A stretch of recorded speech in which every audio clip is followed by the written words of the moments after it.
இந்த ஃபெஸ்டிவல் சீசனுக்கு பிளாக் பஸ்டர் வண்ணங்களில் விமான நிலையங்கள் மற்றும் மெட்ரோ ரயில்களின் பாதுகாப்பை மத்திய தொழிலக பாதுகாப்பு படையின் பெண்கள் படைப்பிரிவு ஏற்கும் என மத்திய உள்துறை அமைச்சர் அமித்ஷா தெரிவித்துள்ளார். மத்திய ஆயுத போலீஸ் படைகளில் ஒன்றான CISF எனும் மத்திய தொழிலக பாதுகாப்பு படை கடந்த 1969ஆம் ஆண்டு உருவாக்கப்பட்டது. முக்கியமான அரசு மற்றும் தொழிற்சாலை கட்டடங்களின் பாதுகாப்புக்கு இந்த படை பொறுப்பேற்றுள்ளது. கடந்த 11ஆம் தேதி மத்திய தொழிலக பாதுகாப்பு படையில் அனைத்து பெண்கள் படைப்பிரிவு ஒன்றை உருவாக்க மத்திய அரசு ஒப்புதல் அளித்தது. இதில் 1000க்கும் மேற்பட்ட பெண்கள் சேர்க்கப்படுகிறார்கள்.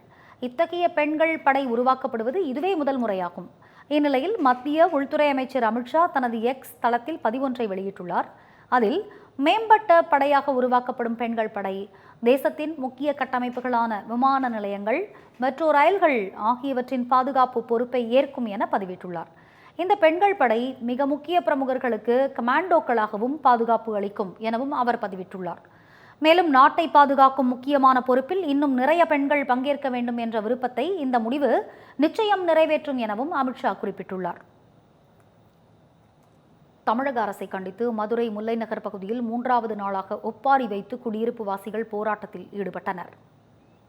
பிபி குளம் பகுதியில் உள்ள 500க்கும் மேற்பட்ட குடியிருப்புகளை ஆக்கிரமிப்பு என கூறிய நீர்வளத்துறை அதிகாரிகள் வீடுகளை அகற்றுவதற்கான முதற்கட்ட பணிகளை தொடங்கியுள்ளனர்.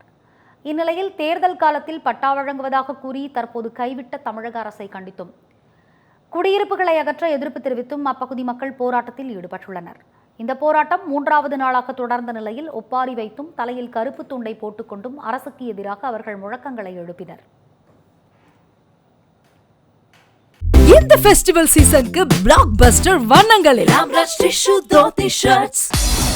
செய்திகளை உடனுக்குடன் தெரிந்து கொள்ள தமிழ் ஜனம் யூடியூப் பக்கத்தை சப்ஸ்கிரைப் செய்யுங்கள்.